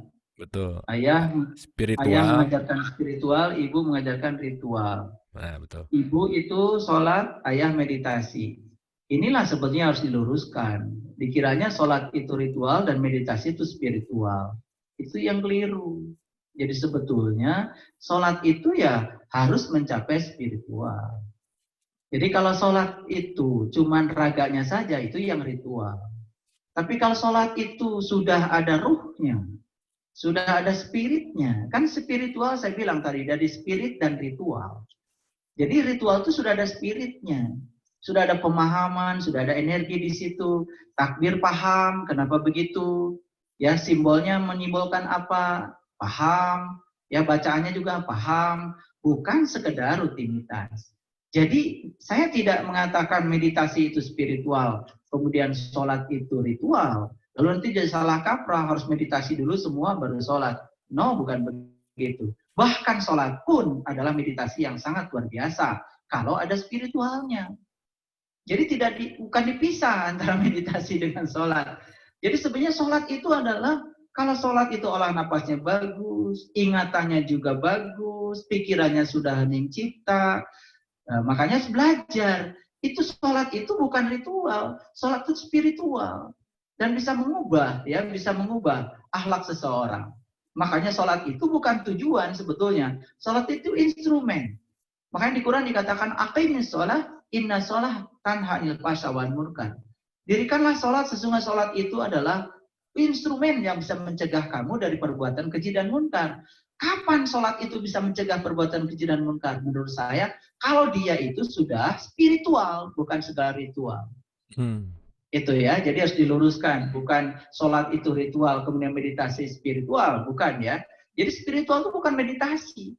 Bahkan seluruh ritual pada semua agama pun, kalau ngerti, ya, paham, dan kita bisa melakukan itu dengan energetik, ada ruhnya di dalam, ada kehidupan di dalam, itu spiritual. Spiritual. Jadi oleh karena itu maka saya tadi mengatakan belajar spiritual itu sebetulnya bukan untuk menegasikan ritual. Tetapi belajar spiritual itu untuk memberikan nilai ya dan kualitas pada ritual. Kalau dulu sholat cuma sekedar menggugurkan kewajiban, sekarang sholat sudah kebutuhan. Dulu sholat cuma sekedar dilakukan, sekarang sholat itu jadi ada cintanya. Karena tahu yang disembahnya siapa, bacaan-bacaan dalam sholat pun tahu artinya, bukan sekedar tahu tapi paham, bahkan bisa menganalisis, mengevaluasi, bahkan bisa mencipta. Ya, itu maksud saya. Jadi sekarang bagaimana? Kok anak-anak harus diajarkan? Ya sudah, biarkan saja mereka belajar seperti sekarang. Tetapi nanti di titik tertentu mereka ingatkan bahwa sebetulnya sholat itu bukan sekedar tubuh, tapi sholat itu kan sebetulnya adalah ya ada jiwa dalam diri kita yang harus ikut, bukan sekedar tubuhnya. Karena manusia itu kan dua segmen, ada segmen tubuh, ada segmen ruh dalam dirinya. Harus ikutan itu. Nah itu harus dibangun. Jadi bukan saya mau mengubah sistem pendidikan yang sekarang karena sulit, biarkan saja. Ya, dan kalau saya berbicara lebih ekstrim lagi, kan sebetulnya tidak ada Nabi dan Rasul yang sholat dari kecil. Betul. Ini ekstrim pembicaraan saya, kan tidak ada kan. Nabi Muhammad sendiri kan baru sholat setelah Isra Mi'raj. Jadi kalau kita mau cerita tentang sholat sebagai ritual, ya itu. Nah makanya mereka itu mengajarkan kepada kita sholat sebagai spiritual. Karena mereka tidak mau terjebak oleh ritual, ngikutin orang, tidak mau. Ingin mendapatkan nilai dari apa yang dilakukan. Itu barangkali. Oke, hatur nuhun Pak Saiful Karim. Kita terhubung sama Pak Setiadi Suroyo. Silakan Pak. Assalamualaikum. Waalaikumsalam. Silakan Pak. Assalamualaikum. Ustaz. Apa kabar Pak Setiadi? Sehat Pak? Alhamdulillah sehat. Alhamdulillah. Silakan Pak. bertanya. Baik, terima kasih Ustadz. Saya ingin bertanya tentang kesadaran, karena saat ini banyak sekali Ustadz atau kajian yang membahas tentang kesadaran. Nah, kalau di kesehatan itu kan, di kedokteran kesadaran itu dinilai dalam angka, antara 3 sampai 15. 15 itu artinya sadar penuh. Kalau 3 itu sudah koma. Nah, disebut kesadaran spiritual itu seperti apa? Atau apakah kesadaran itu juga bertingkat-tingkat? Kemudian juga tentang diri. Nah, diri itu sebenarnya diri yang mana? Apakah diri di dalam diri kita itu juga terdiri dari banyak diri-diri yang lain? Kemudian yang kedua adalah saya melihat bahwa banyak sekali manusia ini berritual, ada yang mungkin ikhlas dalam ritualnya, ada yang beribadah. Ketika saya umroh, saya lihat orang-orang yang bertawaf, banyak sekali. Saya berpikir bahwa orang-orang ini sebenarnya juga mungkin ada orang yang ikhlas, yang mencari Tuhannya gitu ya. Tapi kok kenapa Tuhan itu begitu sulitnya untuk dikenal? Gitu. Sehingga akhirnya orang-orang itu tidak mengenal Tuhannya, tidak mengenal dirinya, tidak mengenal Tuhannya. Apakah Tuhan itu begitu sulit untuk dengannya? Terima kasih, Ustaz. Oke, terima kasih Pak Setiadi Suroyo. Pertanyaannya keren banget, bagus. Jadi yang pertama tadi bicara tentang kesadaran dari secara kedokteran 3 sampai 15, apakah kesadaran itu bertingkat dan apakah diri kita bertingkat? Dan yang kedua tentang kenapa kok seakan Tuhan itu sangat sulit untuk dicari, gitulah kira-kira. Mangga Pak Saiful Karim. Baik, terima kasih Pak Setiadi, pertanyaan yang sangat cerdas. Kesadaran spiritual itu seperti apa sih? Apakah sama dengan kesadaran yang dimaksud oleh orang kesehatan? Saya kira kalau di kesehatan itu yang disebut dengan kesadaran itu dimensinya dimensi intelek. Kesadaran yang berhubungan dengan pikiran. Yang dimaksud dengan kesadaran di sini sebetulnya adalah kesadaran spiritual itu adalah kesadaran yang melampaui pikiran. Oleh karena itu maka meditasi dikatakan sebagai cara untuk meningkatkan kesadaran. Kenapa?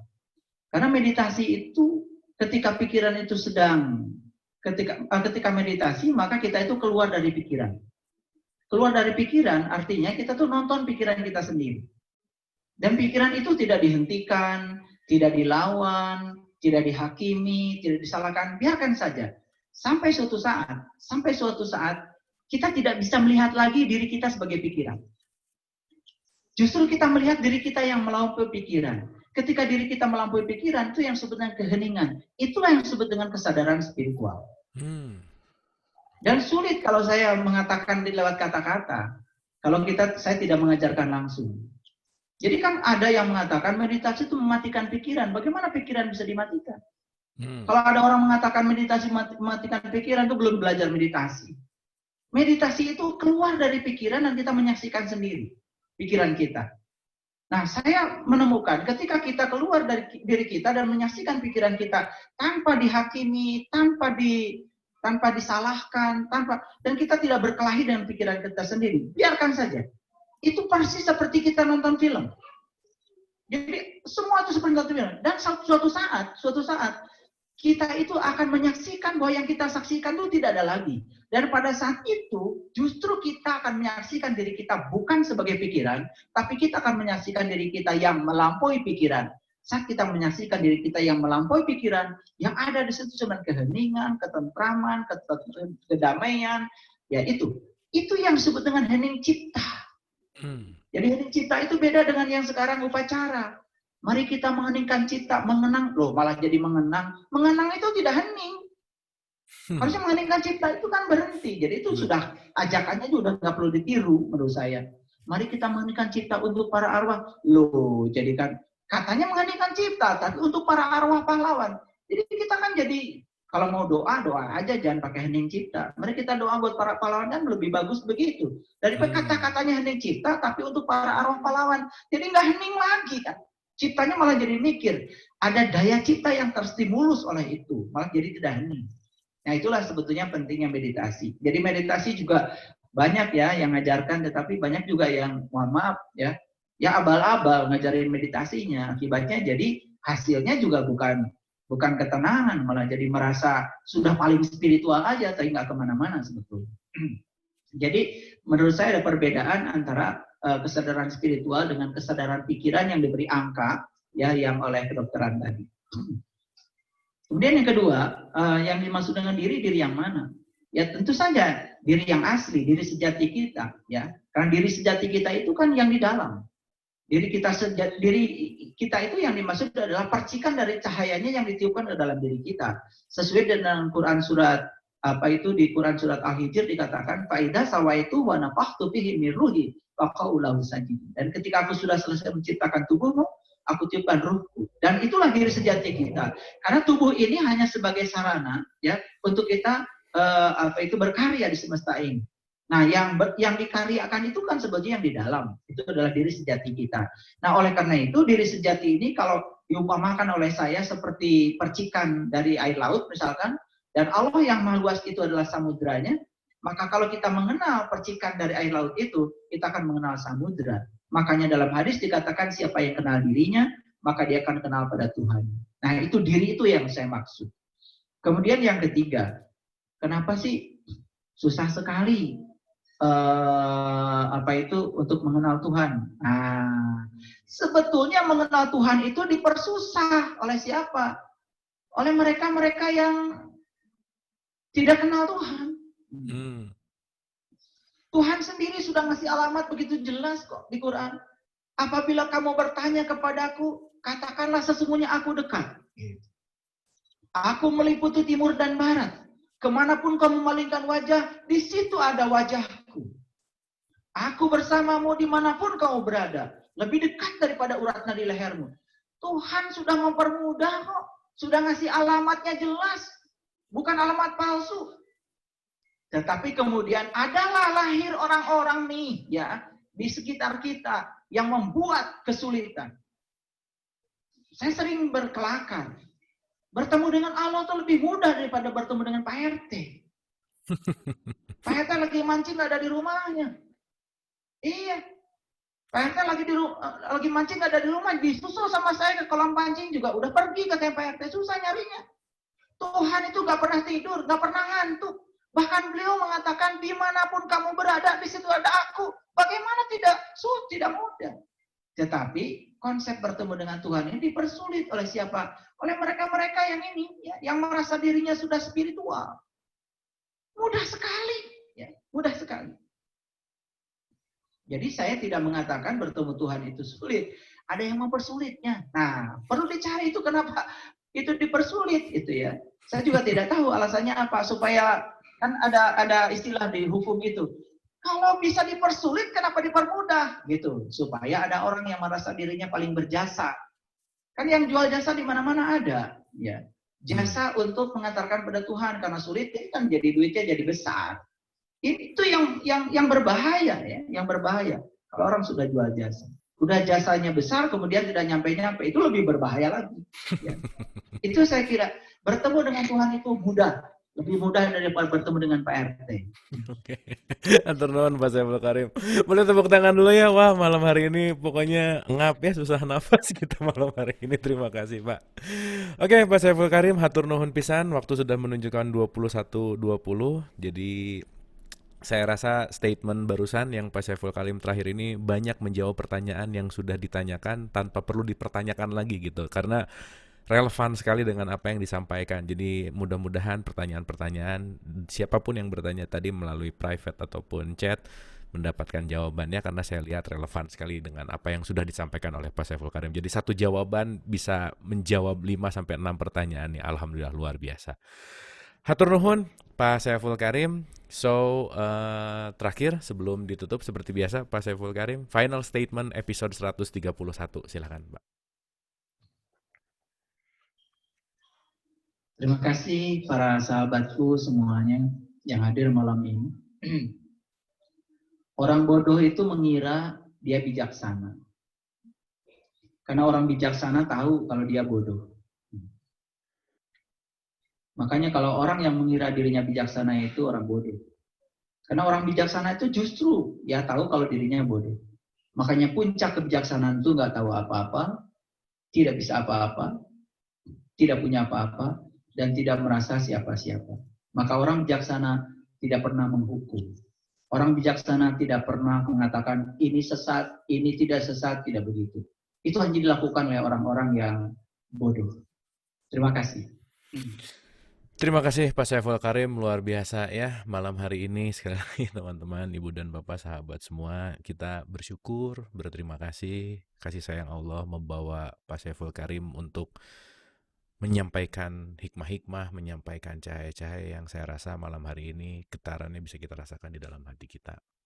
Terima kasih sekali lagi Pak Saiful Karim. Boleh tepuk tangan untuk Pak Saiful Karim. Alhamdulillah ya, hatur nuhun. Tidak bosan-bosannya kita menunggu Bapak untuk kembali lagi di Dialog Positif. So, Ibu dan Bapak, senantiasa apa yang disampaikan, setuju tadi, bukan hanya menjadi dihafal, tetapi bagaimana pada akhirnya adalah creating. Dan mudah-mudahan setelah kita mendapatkan hujanan-hujanan gitu ya, atau semburan-semburan cahaya ini, setelah ini kita akan menjadi kreator yang penuh dengan cinta kasih. Karena saya selalu akan mengingat statement hari ini, berhentilah mencari cinta, mulailah mengungkapkan cinta. Terima kasih, mohon maaf lahir dan batin. Wabillahi taufiq wal hidayah. Assalamualaikum warahmatullahi wabarakatuh.